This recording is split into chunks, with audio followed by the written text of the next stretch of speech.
السلام علیکم معزز خواتین و حضرات، علی ممتاز آپ کے ساتھ ایک اور اہم ویلاگ لے کر۔ میڈم چیف منسٹر جو آج کل طوفانی دوروں پر ہیں، کبھی کسی ہسپتال میں ہوتی ہیں، کبھی کسی ماڈل بازار میں پہنچی ہوئی ہوتی ہیں، کبھی عمران خان صاحب کی نفرت، ان کی مخالفت میں کینسر اسپتال بنانے کے لیے جگہ کا جا کر معائنہ کر رہی ہوتی ہیں، اور کینسر اسپتال کے لیے جگہ کا چناؤ بھی جو کیا جا رہا ہے وہ کسی دور دراز ریموٹ علاقے میں نہیں بلکہ شوکت خانم ہسپتال جہاں لاہور میں ہے اس سے بامشکل 1 سے 1.5 کلومیٹر کے فاصلے پر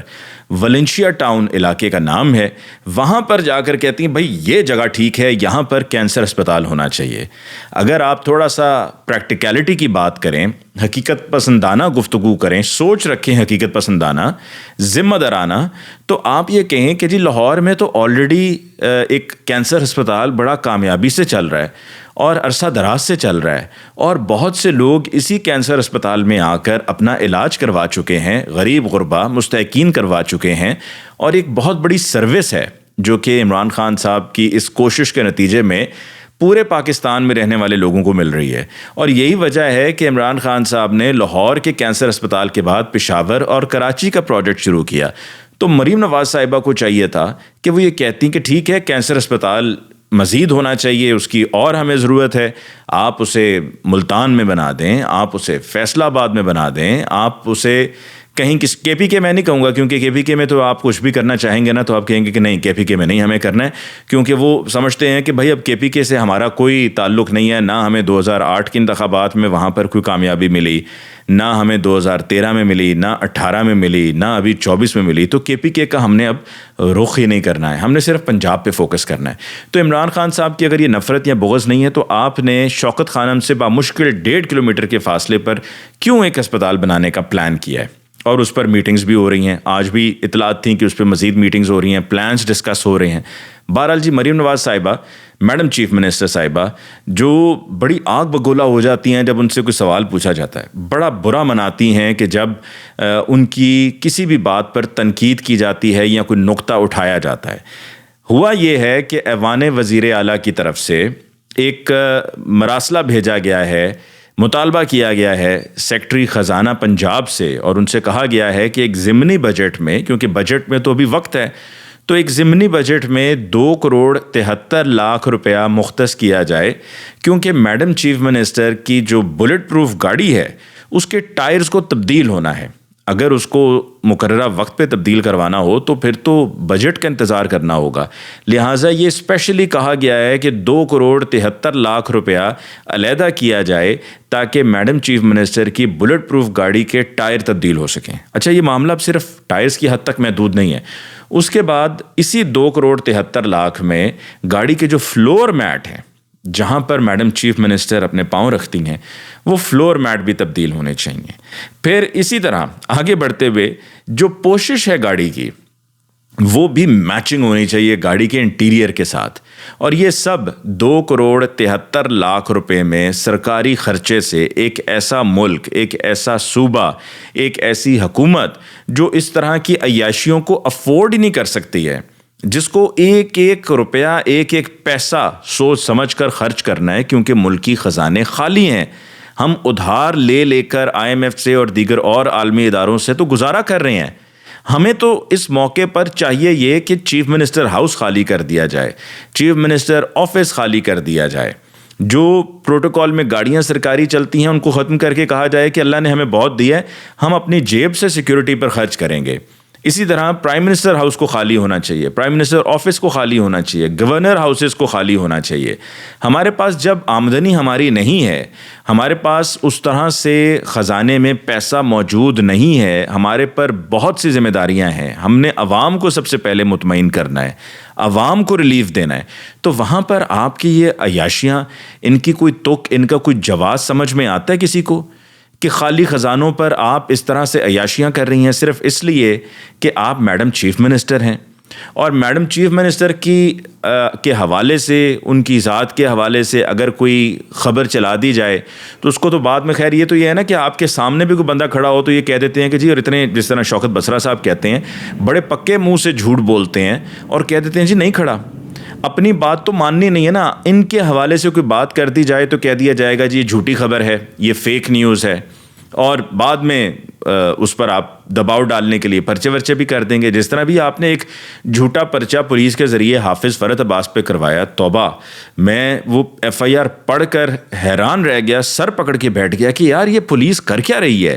کہ اس طرح کی ایف آئی آر درج کی جا رہی ہے. جیسے کہ حافظ فرحت عباس پہ ڈالی گئی کہ جی یہ ان کے ساتھ ڈنڈے بھی تھے اور پولیس پر تشدد ہوا, پولیس اہلکار کو اغوا کر لیا, پھر ان سے پستول بھی 9mm کا برآمد ہو گیا, اس سے فائر بھی کیا گیا, پولیس کی گاڑی کو لگا, گاڑی کی باڈی پر لگا. یہ ساری کہانی جھوٹی گڑھ کے آپ نے جب اس طرح سے پرچے کرنے ہیں تو یہاں پر بھی آپ کر سکتے ہیں کہ بھائی ہمارے حوالے سے فلاں نے خبر کیوں چلائی, اس کو پکڑو اور اس کے اوپر پرچہ کر دو. تو آگے بڑھتے ہیں جی, اڈیالہ جیل کی بات کرتے ہیں. اڈیالہ جیل, عمران خان صاحب وہاں پر قید ہیں. جیسا کہ میں نے اب سے کچھ دن پہلے کہا تھا, آج ایک دفعہ پھر کہہ رہا ہوں کہ توجہ سے سنیے گا پلیز. عمران خان صاحب کو اڈیالہ سے بنی گالہ منتقل کرنا چاہتے ہیں, اور اڈیالہ سے اگر بنی گالہ شفٹ کرنا ممکن نہ ہوا تو پھر اڈیالہ یا کوٹ لکھپت لاہور, ان دونوں جیلوں کے علاوہ کسی اور پنجاب میں ہی تیسری جیل میں منتقل کریں گے. ٹھیک, اس کی وجہ کیا ہے؟ اس کی وجہ, اور وہ جو پچھلے دنوں میں نے آپ سے پچھلے ہفتے عرض بھی کیا تھا کہ یہ جو تھا نا کہ جی سی ٹی ڈی کا آپریشن ہوا اور افغان باشندے پکڑے گئے ہیں, اس میں کوئی سچائی نہیں ہے, یہ سب جھوٹ ہے, کیونکہ C T D Punjab police ہے اور پنجاب پولیس کو کہہ کر یہ سارا ڈرامہ رچایا گیا تھا. مقصد اصل یہ ہے کہ عمران خان صاحب کو بنی گالہ میں شفٹ کیا جائے. اب سیکیورٹی کے نام پر ان کے وکلاء کو ان کی فیملیز کو ملنے نہیں دیا جا رہا. مجھے صرف کوئی یہ بتا دے کہ ان کو ان کی اپنی فیملی سے اور ان کے وکلاء سے کیا تھریٹ ہو سکتا ہے. جو ان کی اپنی بہنیں وہاں پر آئی ہوئی ہیں, جو ان کی اپنی پارٹی کے وکلاء آئے ہوئے ہیں, باقاعدہ سرچ کر کے ان کو اندر بھیجا جاتا ہے. ان سے آپ کو کیا خطرہ ہو سکتا ہے کہ آپ کہہ رہے ہیں کہ جی کوئی بندہ اندر اڈیالہ جیل کی نہیں جائے گا, بلکہ میڈیا کو بھی کئی کلومیٹر دور دھکیل دیا ہے کہ بھائی میڈیا بھی قریب نہیں آئے گا. عمران خان صاحب کے حوالے سے یہ ایک پورا پلان تیار کیا گیا ہے کہ ان کو کسی نہ کسی طریقے سے بنی گالہ شفٹ کیا جائے. بنی گالہ میں سیکیورٹی کے زیادہ رسک ہیں, زیادہ بڑے رسک ہیں, کیونکہ وہاں پر وہ پورا ایک طرح سے جنگل ہے, اطراف میں کوئی اتنی آبادی نہیں ہے, وہاں پر خان صاحب کی زندگی کو خطرہ بھی ہے. اور یہاں پر کوشش یہ ہے کہ یہ کر کے ایک تو بنی گالہ شفٹ کیا جائے, دوسرا مقصد یہ سارا ڈرامہ رچانے کا یہ تھا کہ اس کو بنیاد بنا کر ان کی جو بہنوں سے ملاقات ہوتی ہے, ان کے جو وکلاء سے ملاقات ہوتی ہے, اس سارے سلسلے کو روکا جائے. اور یہ جو بات میں نے آپ سے کہی ہے کہ اڈیالہ اگر بنی گالہ نہیں شفٹ کر سکیں گے تو نہ اڈیالہ میں رکھیں گے, نہ کوٹ لکھپت میں رکھیں گے, پنجاب کی کسی اور جیل میں منتقل کر دیں گے کہیں دور دراز, تاکہ وہاں پر لوگوں کو پہنچنے میں مشکل ہو اور اس طریقے سے جا کر ملاقاتیں بھی نہ ہو سکیں. تو یہاں پر پاکستان تحریک انصاف کو ڈیفینیٹلی ایک ایکٹیو رول پلے کرنا ہوگا, کیونکہ ان کے خلاف سازش جو تیار کی جا رہی ہے اس میں پہلا واقعہ یہ اس خبر کا تھا کہ جی افغان باشندے سی ٹی ڈی نے پکڑے ہیں, اور اس کے بعد یہ سارے معاملات آگے شروع ہو گئے ہیں. علی امین گنڈا پور صاحب کے پہ دباؤ ڈالنے کے لیے کہ وہ اپنے حق کی بات نہ کریں, وہ اپنے صوبے کے حق کی بات نہ کریں, وہ اپنے صوبے کی جو رقم بنتی ہے NFC award, national finance commission award کے بعد سے وہ اس رقم کا مطالبہ نہ کریں, وہ اپنی مرضی کا چیف سیکرٹری نہ لگا سکیں, وہ اپنی مرضی کا IG نہ لگا سکیں, وہ وہاں پر ڈلیور نہ کر سکیں, ان کے رستے میں وفاق کی طرف سے روڑے اٹکائے جائیں. یہ وہ سارا کام کیا جا رہا ہے کہ جس کی وجہ سے علی امین, اور اس میں اضافی یہ ہے کہ الیکشن کمیشن کو استعمال کر کے علی امین گنڈا پور کو نااہل قرار دینے کی جو درخواست ہے الیکشن کمیشن آف پاکستان میں,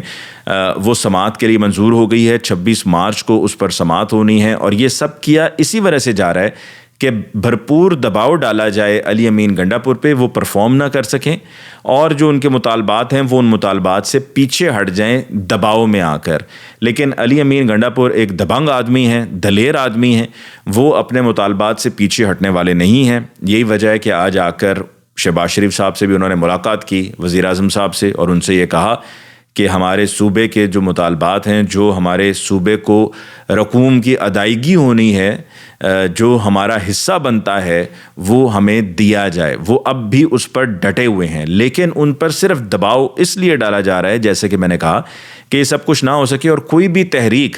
KPK سے, جو کہ اسٹرانگ ہولڈ ہے پاکستان تحریک انصاف کا, کوئی بھی تحریک KPK سے سر نہ اٹھا سکے. اور علی امین گنڈاپور اس کو لیڈ نہ کر سکیں. یہی وجہ ہے کہ یہ اس طرح کے الیکشن کمیشن کے ذریعے ہتھ کنڈے، اوچھے ہتھ کنڈے استعمال کیے جا رہے ہیں. الیکشن کمیشن آف پاکستان پہلے بھی استعمال ہوتا آیا ہے، اب بھی کھلم کھلا استعمال ہو رہا ہے. الیکشن کمیشن آف پاکستان کی صحت پر کوئی فرق نہیں پڑتا. ان کو پتہ ہے، تمام ممبران کو،